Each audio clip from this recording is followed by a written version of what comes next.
একদল লোক কিম্ভূত কিমাকার লোক আছে, শিয়া না সুন্নি, কাফের না মুসলমান, এগুলা নিয়ে। আরে আপনারা যখন পিটায় মারে ইউরোপিয়ান আমেরিকান বা অমুসলিমরা, তখন কি জিজ্ঞেস করে তুই শিয়া না সুন্নি, জিজ্ঞেস করে তুই মুসলমান কিনা, কয় হ। ভবিষ্যতে এটা আরো ভয়াবহ বড় যুদ্ধের আকার ধারণ করবে এবং পৃথিবীর আরো অনেক রাষ্ট্র এর মধ্যে প্রকাশ্যে ঢুকে পড়বে। এই যে ঢাকার ব্যাটারি রিক্সাগুলো আজকে অনেক নষ্ট হয়ে গেছে, আবার সেই ম্যানুয়াল রিক্সাগুলো বেশি মার্কেট পেয়েছে। যে একতরফা চুক্তি আমরা আর মানছি না। এবারে হামলাগুলো দেখছি জর্ডানকে টার্গেট করে করা হচ্ছে কেন? সুপ্রিয় দর্শক, খবর সংযোগ টক শোতে আপনাদের স্বাগতম। কেমন আছেন আপনারা? নিশ্চয়ই ভালো, আমরাও ভালো আছি। আপনাদের সঙ্গে রয়েছে আমি কাজল হায়দার, আর আমার সঙ্গে আজকে স্টুডিওতে রয়েছেন সিনিয়র সাংবাদিক আহমদ আতিক। আতিক ভাই, আমাদের দেশ এবং দেশের বাইরের দর্শক শ্রোতা এবং আমাদের তরফ থেকে আজকের অনুষ্ঠানে আপনাদের স্বাগত জানাচ্ছি। দর্শক শ্রোতাদেরও স্বাগত। যেটা আপনি আশঙ্কা করছিলেন, আমরা বারবার বলছিলাম যে তৃতীয় ফেজে কিন্তু যুদ্ধটা ঢুকে গেল। যেমন ইরানের তৃতীয় দফায় হামলা শুরু করেছে যুক্তরাষ্ট্র, পক্ষান্তরে ইরানও কিন্তু ছেড়ে কথা বলেনি। একে একে জর্ডান, কাতার, কুয়েত, বাহরাইনের মার্কিন বিভিন্ন স্থাপনার ঘাঁটিতে হামলা চালিয়েছে। হরমুজ প্রণালী বন্ধ, মানে সবকিছু মিলে আবার সেই পূর্ববর্তী অবস্থায় কি মধ্যপ্রাচ্যে পরিস্থিতি ফিরে যাচ্ছে? মধ্যপ্রাচ্যের অবস্থা ফেব্রুয়ারি থেকেই, যখন মার্কিন এবং ইসরায়েলি জোট ইরানের যে রাহবার শহীদ আয়াতুল্লাহ সাইদ আলী খামেনিকে সহ তার অন্য শীর্ষস্থানীয় সামরিক কমান্ডার এবং অন্যান্য নেতৃবৃন্দকে হত্যা করলো, তখনই এই যুদ্ধ আসলে স্পার্কিং হয়ে গেল। এইটা আসলে একটা ভবিষ্যতে এটা আরো ভয়াবহ বড় যুদ্ধের আকার ধারণ করবে এবং পৃথিবীর আরো অনেক রাষ্ট্র এর মধ্যে প্রকাশ্যে ঢুকে পড়বে। এখনো সবাই আছে, কিন্তু ফ্রন্ট লাইনে শুধু আমেরিকা, ইসরায়েল আর ইরান, আর মধ্যপ্রাচ্যের কয়েকটা দেশ নামে আছে। আর ইউরোপের দেশগুলো কিন্তু এখনো অপ্রকাশ্যে, চীন, রাশিয়া অপ্রকাশ্যে। কিন্তু এই যুদ্ধের যত সামনে যাবে দিন, তত আরো বিভিন্ন শক্তি প্রকাশ্যে চলে আসবে। তো যেমন এই যুদ্ধ আসলে সবাই বুঝবেও না। যেমন আমাদের দেশের একদল লোক কিছুদিন বলতেছিল যে আরে ইরানের এই রাহবার সাইয়েদ আলী খামেনি আরে আমেরিকানদেরই প্রক্সি, হ্যাঁ, আমেরিকার পক্ষে কাজ করে। তারপরে যখন যুদ্ধ লেগে গেল তখন একটু চুপ গেছে। এরপরে আবার বলা শুরু করলো যখন উনি শহীদ হলেন, বললে না উনি মারা যায় না, আরে লুকায় রাখছে, নতুন খেলা খেলতেছে, রাশিয়ায় নিয়ে গেছে, বিশেষ ঘাঁটিতে নিয়ে গেছে। ইনি যত ধরনের কল্পকাহিনী, মানে এগুলো হলো অশিক্ষিত মানুষের, মানে এগুলো দেখলে বোঝা যায় যে আমাদের জাতির কিছু লোকের মন মেজাজ মগজ মানে গ্লোবাল লেভেলের আশেপাশে, এমনকি আমাদের পাশের ভারত পাকিস্তান এদের লেভেলেরও না, অন্য কিছু শ্রেণীর মানুষ আছে। এইরকম অদ্ভুত কথাবার্তা কিভাবে বলে বিষয়, এইরকম একটা ভয়াবহ সংকটের মাঝখানে। তারপরে আবার একদল লোক কিম্ভূত কিমাকার লোক আছে, শিয়া না সুন্নি, কাফের না মুসলমান, এগুলা নিয়ে। আরে আপনারা যখন পিটায় মারে ইউরোপিয়ান আমেরিকান বা অমুসলিমরা, তখন কি জিজ্ঞেস করে তুই শিয়া না সুন্নি, জিজ্ঞেস করে তুই মুসলমান কিনা, কয় হ। আমি তো ওই যে ওই গল্পের মতো আর কি, দোয়াল্লিন না জোয়াল্লিন, হ্যাঁ, এলাকাবাসী মারামারি লাগছে, তো এখন এক লোক সামনে পড়ে গেছে দুই গ্রুপের। তো তারা জিজ্ঞাসা তুই কোন গ্রুপের, তুই কি দোয়াল্লিন গ্রুপ না জোয়াল্লিন গ্রুপ? ওই লোক বাঁচার জন্য কয় ভাই আমি নামাজই পড়ি না। তো এখন আমাদের বিশ্বের মুসলমানদের অবস্থা এরকম।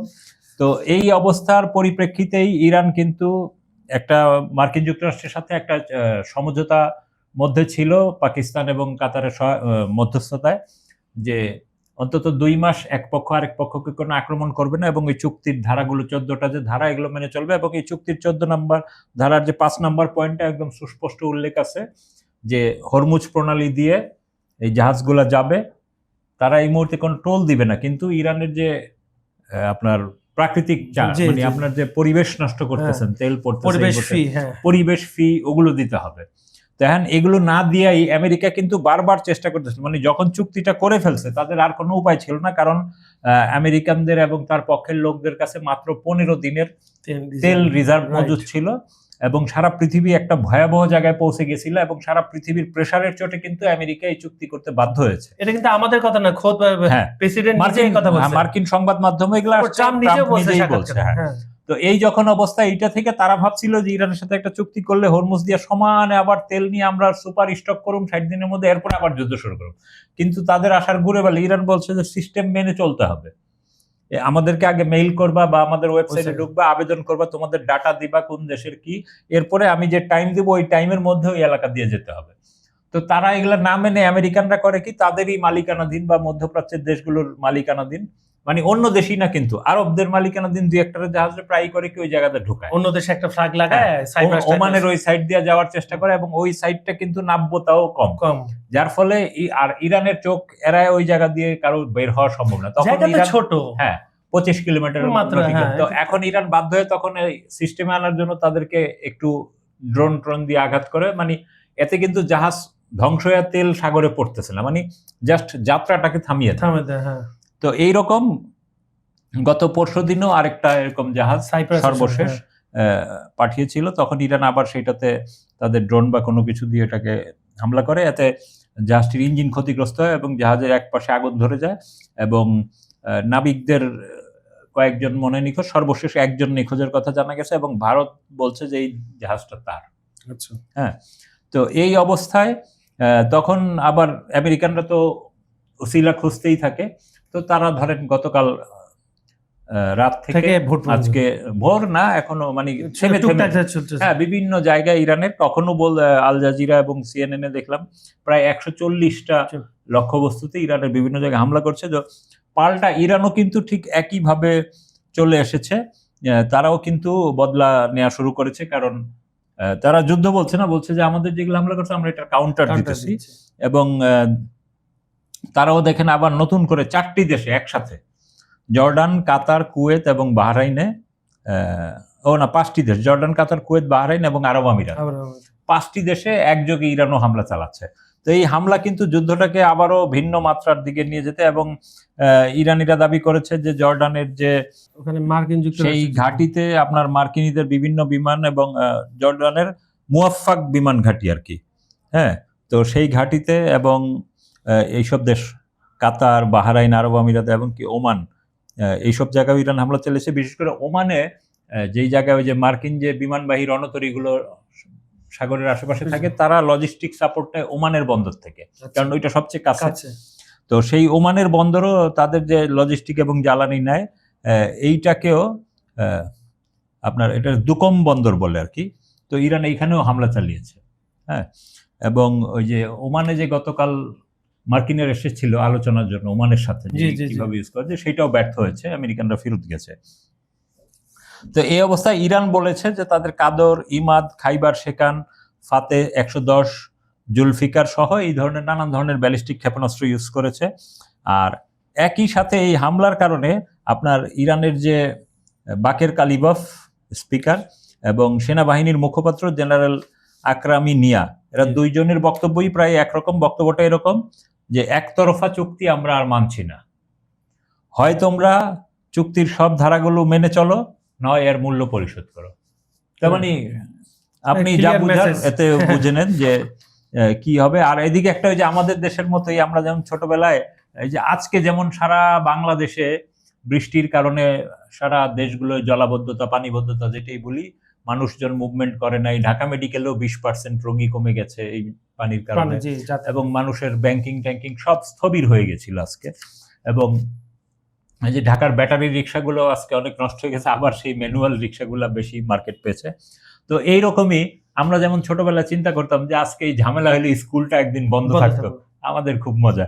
ঠিক কুয়েতের সংবাদপত্রে এটা নিউজ হয়েছে যে কুয়েতের যে স্কুলের শিশু বাচ্চারা তারা ইরানি বিভিন্ন কর্তৃপক্ষের কাছে মেইল করে করে আবেদন করেছে, আপনারা আমাদের আঙ্কেলের মতো চিন্তা করুন, করে আমাদের একটু হামলা টামলা করেন যেন স্কুলটা বন্ধ থাকে, পরীক্ষা যেন, মানে এই সিরিয়াসনেসের মধ্যে একটা বাচ্চারা একটা বিষয়টাকে ফানি জায়গায় নিয়ে গেছে। তো এই যে বদলা নেওয়া শুরু করেছে ইরান, তাদের নিজস্ব আকাশ প্রতিরক্ষা ব্যবস্থা দিয়ে মার্কিনীদের ঠেকাচ্ছে বা মার্কিন ঠেকাচ্ছে এই অবস্থা। এবং ইরান কিন্তু অফিসিয়ালি বলে দিয়েছে যে হরমুজ আবার আজ থেকে বন্ধ, এবং আপনার এটারে কি বলে ওমানের যে পাশ, সেই পাশটা দিয়ে আবার ইরান ওই যে মাইন বসাচ্ছে, সাগরের মাইন। তো এখন আমেরিকা এটাকে কিভাবে কভার দিবে, এটা তো আরেক মুশকিল। এবং বিশ্বের মানে ওই আমেরিকার শয়তানির কারণে কিন্তু আবার এই বিপদে পড়লো, সারা বিশ্বের বিপদে পড়লো। হরমুজ বন্ধ করে দেওয়া হলো। ইরানের ভাষ্য অনুযায়ী পরবর্তী নির্দেশ না দেওয়া পর্যন্ত এই অঞ্চলে যুক্তরাষ্ট্রের হস্তক্ষেপ হস্তক্ষেপের অবসান না হওয়া পর্যন্ত হরমুজ বন্ধ থাকবে। তার মানে একদম আবার ডিক্লিয়ার, এবং যে কোনো আগ্রাসনের কঠোর জবাব দেওয়া হবে এবং শত্রুপক্ষের ঘাঁটিগুলো লক্ষ্যবস্তু করা হবে। তো আমরা এখন দেখেছি যে মার্কিন যুক্তরাষ্ট্রের যে জর্ডানের যে ঘাঁটি, এটাতে তাদের ওই যে MQ-9 ড্রোনগুলো রাখতো, F-35, তারপরে কি F-20 এইসব বিমান টিমান রাখতো। এর একটা বিশাল অংশ ধ্বংস হয়েছে ওইখানে, আর বাকি অংশ তারা আবার ওইখান থেকে আরো দূরে সরিয়ে নিয়েছে। জি, তো এই এবারে কিন্তু আমরা একটা আতিক ভাই একটা কথার উত্তর দেন। আমরা গতবারে 40 দিনের যুদ্ধে দেখেছি ইসরায়েলে কম, আরব আমিরাতে বেশি হামলা হয়েছিল, কিন্তু এবারে হামলাগুলো দেখছি জর্ডানকে টার্গেট করে করা হচ্ছে কেন? এইবারে জর্ডানকে টার্গেট করা হয়েছে যে এতদিন আসলে যে আরব দেশগুলো খুব কাছে হামলা করতো, এখন তারা করতেছে কি জর্ডানটা একটু দূরে এবং এটা হিডেন পজিশনে ছিল, এবং এই জর্ডান কিন্তু ইরানের অনেক মিসাইল ঠেকায় দিত। হ্যাঁ, এবং এই যে মার্কিন এই ঘাঁটি, তো স্বাভাবিকভাবে তো ইরানিরাও ইরান এবং তাদের বন্ধুরাও সার্চ করে দেখতেছে কোন জায়গা থেকে গোপন হামলা হয়, এবং F-20 যে মার্কিন বিমানটা ওই জর্ডানের মুফাফাক ঘাঁটিতে থাকতো। তো ওই বিমানটার বৈশিষ্ট্য হলো ওইটা যখন আকাশে উড়ে ওইটা কোনো রাডারই ওইটাকে ট্র্যাক করতে পারে না।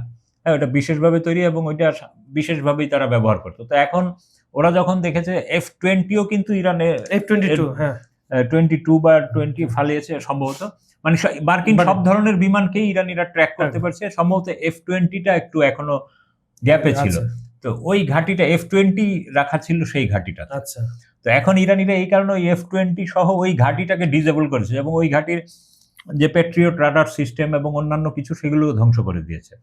এই ঘাঁটিটা গত 2 দিন যাবত ইরান ব্যাপক হামলা করেছে, যার ফলে মার্কিনীদের এখন যদি ইরানের উপর হামলা করতে হয় তার এখন আরো দূরে সরে যেতে হবে, ইউরোপের ঘাঁটি থেকে, গ্রিস, সাইপ্রাস এইসব দেশের ঘাঁটি। এবং অলরেডি ব্রিটেনের সাথে এই যে ন্যাটো সম্মেলনের মাঝখানে কিয়ার স্টারমারের শেষ এক সপ্তাহের কর্মদিবসের মধ্যে সে কিন্তু আমেরিকার সাথে আরেকটা প্যাক্ট করে দিয়েছে, যে ট্রাম্প যে অভিযোগ করেছিল যে দিয়াগো গার্সিয়া সহ আশেপাশে সাইপ্রাসের ঘাঁটিও কিন্তু ব্রিটিশ, এগুলো ব্যবহার করতে দিচ্ছিল না আমেরিকা, ব্রিটেনের বিরুদ্ধে অভিযোগ। সেই কারণে কিয়ার স্টারমারের সাথে কিছু চুক্তি হয়েছে যে আমেরিকা মার্কিন কিছু কিছু ঘাঁটি ব্যবহার করতে পারবে, কিন্তু কোন কোন ঘাঁটি সেটার নাম তো প্রকাশ পায়নি, কিন্তু ঘাঁটি ব্যবহার করতে পারবে এইটা প্রকাশ হয়েছে। তো এর মধ্যেই আবার ইরানের একটি সংবাদ মাধ্যমে আমরা দেখেছি, বিভিন্ন মিডিয়ায় সংবাদ হয়েছে, 13 জন মানে ট্রাম্প সহ 13-14 জন ইউরোপীয় নেতা, ট্রাম্পের প্রতিরক্ষা মন্ত্রী, ট্রাম্পের যুদ্ধমন্ত্রী, ট্রাম্পের ভাইস প্রেসিডেন্ট, তারপরে কিয়ার স্টারমার ব্রিটিশ বিদায়ী, নেতানিয়াহুর 2-3 মন্ত্রী, ইটালির প্রধানমন্ত্রী, জার্মানির যে চ্যান্সেলর, হ্যাঁ, এরকম বেশ কিছু 13 জন মোট ইউরোপীয় এবং আমেরিকান আর ইসরায়েলির নাম প্রকাশ করেছে। ইরানের এটা খুব বেশি বিখ্যাত না, কিন্তু যেহেতু ইরানের কোনো সংবাদ মাধ্যম প্রকাশ করেছে এটা সারা দুনিয়ায় ব্রডকাস্ট হচ্ছে, তাদেরকে ইরানিরা বলছে যে এদেরকে হত্যা করতে হবে, কারণ এরা কারণ এদিকে ইরানের যে রাহাবার, তার যে একটা বক্তব্য এসেছে বিভিন্ন সংবাদ মাধ্যমে, উনি অফিসিয়ালি একটা বক্তব্য পাঠিয়েছেন, তো তার মধ্যে আছে যে রাহাবার সহ, এবং ওই যে আগে যে জেনারেল একজন ইরাকে একজন জেনারেল ইরানি মারা গিয়েছিল, আমেরিকানরা টার্গেট করে মেরেছিল, সেটা ট্রাম্পের আগের আমলে। তো ওগুলার সহ বলা হয়েছে যে বর্তমান যে ইরানি নেতৃবৃন্দ এবং ইরানের শিশু সহ যারা মারা গিয়েছেন তাদের সবার রক্তের বদলা নেওয়া হবে। তো এই বদলা নিতে গিয়ে এনারা একদম অফিসিয়ালি বলছেন যে আমরা থাকি বা না থাকি এই বদলা হবেই, এবং এটা দিন গোনা শুরু হয়েছে, এবং এমন বক্তব্য দেওয়া হয়েছে যে তোমরা শান্তিতে তোমাদের ঘরে মারা যাবে এই আশা পরিত্যাগ করো। হ্যাঁ, তো যার ফলে এখন এইটা নতুন কিছু। এবং ইসরায়েলের যে যুদ্ধমন্ত্রী, মার্কিন যুদ্ধমন্ত্রী পিট হেগসেট, ইনিও এগুলার কাউন্টার দিতে গিয়ে আবার বলেছেন যে ইরানকে এর মূল্য দিতে হবে, আর ইরানও এখন জবাব দিচ্ছে, যার ফলে এটা কিন্তু ফুল এসকেলেশন, মানে একটা নতুন যুদ্ধ। এবং মার্কিন হামলায়, এই পুরা মধ্যপ্রাচ্য মার্কিন এবং ইরানি হামলায় আবারও মানুষ ওইখানে প্রায় একটা আতঙ্কিত অবস্থায় আছে।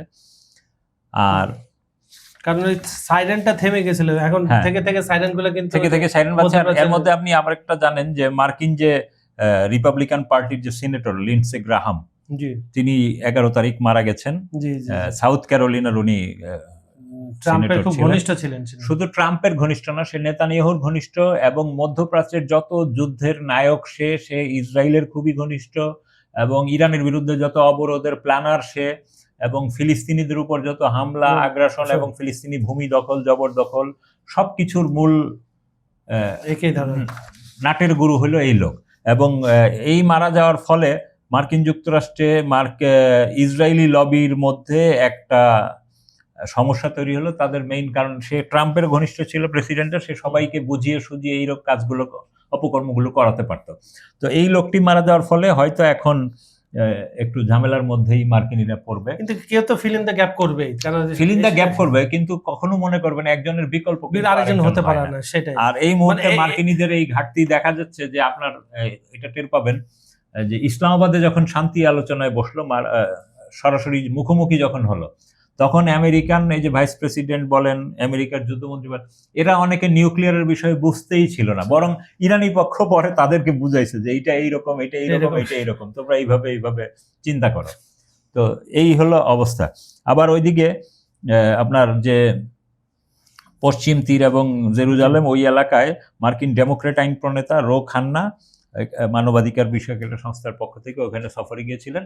ওইখানে এক পর্যায়ে তাকে সে এবং একটা মার্কিন প্রতিনিধি দল, তারা যখন ওই এলাকাটা ঘোরাঘুরি করছিল, মানুষের সাথে কথাবার্তা বলছিল, ঠিক এই সময় অবৈধ বসতি স্থাপনকারী ইসরায়েলিরা তাদেরকে বন্দুকের মুখে আটক করে ফেলে এবং তাদেরকে হুমকি দেয়, কিসের তোমরা আমেরিকান এই সেই। তো এরপরে ইসরায়েলি সেনাবাহিনীর একটি দল আসে, যেটাকে আইডিএফ বলে, তারাও এসে স্থানীয় জনগণের পক্ষ নেয়।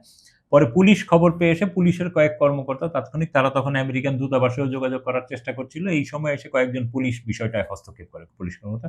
তারপরে প্রায় 1-1.5 ঘন্টা পরে তাদেরকে সেখান থেকে, মানে দেখেন ইসরায়েলদের অবস্থা, তারা খোদ তাদের যে উস্তাদ দেশ, সেইটাকেও তারা ছাড় দিচ্ছে না আর কি সেই ক্ষেত্রে। আচ্ছা, অন্য একটা বিষয় আমরা আপনার কাছে শেষ একটু আলাপ আলোচনা করবো, আচ্ছা সময় শেষ। সেটা হচ্ছে ভারতে আয়রন ডোম ক্ষেপণাস্ত্র তৈরি পরিকল্পনা করছে ইসরায়েল। এই আয়রন ডোম তো আর্থিকভাবে ব্যর্থ, আমরা দেখেছি ইরান যুদ্ধে এটা কোনো কাজই করে নাই। এই ব্যর্থ জিনিস নিয়ে ফাদারল্যান্ড আসলে কি করবে? মাদারল্যান্ড আমরা তো আগেই বলেছি, পৃথিবীতে সবচেয়ে বেশি মুসলমানদের উপর অত্যাচার, জুলুম, নির্যাতন চালিয়েছে পৃথিবীর দ্বিতীয় বিশ্বযুদ্ধের পরে আমাদের দৃশ্যমান 2টা দেশ, এটা হলো ফাদারল্যান্ড, একটা মাদারল্যান্ড। এবং এই 2 দেশেই সবচেয়ে বেশি নিগৃহীত, সব রকম ঝামেলা মুসলমানদের উপরে হয়েছে এবং এখনো হচ্ছে। তো তাদের মধ্যে একটা সবসময় একটা কৌশলগত সম্পর্ক থাকে এবং এখন এটা আরো ভালো দৃশ্যমান। তাদের মধ্যে একটা নতুন কৌশলগত সম্পর্ক সূচনা হলো এবং বিমান প্রতিরক্ষা ব্যবস্থার একটা ব্যাপক চাহিদা এই মুহূর্তে বিশ্বের যুদ্ধগুলা দেখে, 2টা জিনিস, ড্রোন আর বিমান প্রতিরক্ষা ব্যবস্থা। তো স্বাভাবিকভাবেই ভারতের দিকে ইসরায়েল ঝুঁকেছে, কারণ এখানে কম মূল্যে জিনিস বানানো যায় এবং ভারতীয়দের হাত কিছুটা পেকে গেছে এয়ার ডিফেন্স সিস্টেমের ইন্টারসেপ্টর বানিয়ে। তারা নিজেরাও অনেক মিসফায়ার করতেছে, তাদেরগুলো ঠিক মতো কাজ করতেছে না। তো এখন যখন ধরেন আপনার আমেরিকান বা ইউরোপিয়ান ক্যাটাগরির, ইসরায়েলি ক্যাটাগরির কিছু টেকনিশিয়ান তো ভারতে আসবে, তাদেরকে প্রশিক্ষণ দিবে কম খরচে বানানোর জন্য। কারণ একটা ধরেন আপনার যে আয়রন ডোমের যে একটা ক্ষেপণাস্ত্র ইন্টারসেপ্ট, এটা যদি ওদের বানাইতে খরচ পড়ে $10 মিলিয়ন, ভারতে আসলে তো অন্তত এটা $5 মিলিয়ন হবে, যদি তারা ভালো প্রযুক্তি এবং সস্তা শ্রমের কারণে, এবং ভারতীয় কিছু যন্ত্রপাতি যদি ইউজ করে। যদিও ভারতীয় যন্ত্রপাতি ইউজ করবে কিনা সেটার একটা বিশাল ব্যাপার আছে, ভারতের প্লেন গুলো প্রায় দেখা যায় যে প্লেন তো পড়ে যায়, এমনকি ওই যে এয়ার শোতে গিয়ে প্লেন পড়ে, যার ফলে ভারতের অনেক এয়ার অর্ডার বাতিল হয়েছে। এবং আপনি আরো দেখবেন ভারতের যে সীমান্তরক্ষী বাহিনীরা যে রাইফেলটা ইউজ করে, এটা দিয়েও কিন্তু তারা কভার করতে পারছে না, কারণ এই রাইফেলে বেশ কিছুক্ষণ কন্টিনিউ ফায়ার করলে রাইফেল গরম হয়ে যায় এবং নলটা লাল হয়ে ফেটে যায়। তো এই ধরনের প্রযুক্তি দিয়ে ভারত হলো জনসংখ্যার দেশ, সংখ্যার পরিমাণে তারা বিশাল ঘটনা ঘটায় ফেলে। তো এগুলা নিয়ে ভারতের বিভিন্ন প্রতিরক্ষা সংস্থার সাথে এখন আলোচনা শুরু করছে রাফায়েল, তামির ক্ষেপণাস্ত্র উৎপাদন বিষয়ে, এবং একটি যৌথ চুক্তির ব্যাপারে তারা পদক্ষেপ নিতে যাচ্ছে। এবং এই উৎপাদন লাইন চালু হলে রাফায়েলের ক্ষেপণাস্ত্র উৎপাদন সংকট উল্লেখযোগ্যভাবে কমে যাবে, আর অন্য দেশে এটা রফতানির ক্ষেত্রেও তাদের সহজ হবে। কারণ আপনি জানেন যে ইসরায়েলের যে মানবতা বিরোধী অভিযোগের কারণে অনেক দেশ তার কাছ থেকে অনেক অস্ত্র নিতে চায় না, কিন্তু এইটা যদি এখন থার্ড সেক্টরে ভারতের বলবে যে এটা উৎপাদন, যেমন আমরা নোকিয়া মোবাইল দেখি, এটা চীনে উৎপাদিত হয়, আবার থাইল্যান্ডে উৎপাদিত হয়, আবার খোদ যে তার নরওয়েতে সেইখানে উৎপাদিত হয়। তার মানে অরিজিনালটা নরওয়ে, তারপরে চায়না, সবাই কপি, কিন্তু একই দাম। হ্যাঁ, তো ঠিক একইভাবে যদি আপনার রাফায়েলের এই জিনিস ভারতে তৈরি হয় এবং ব্যাকআপ থাকে ইসরায়েলি বা আমেরিকান, তখন তারা ভারতীয় কারখানায় স্বাভাবিকভাবেই মূল্য অনেক কমে যাবে এবং এগুলো অনেকে নেয়ার চেষ্টা করবে।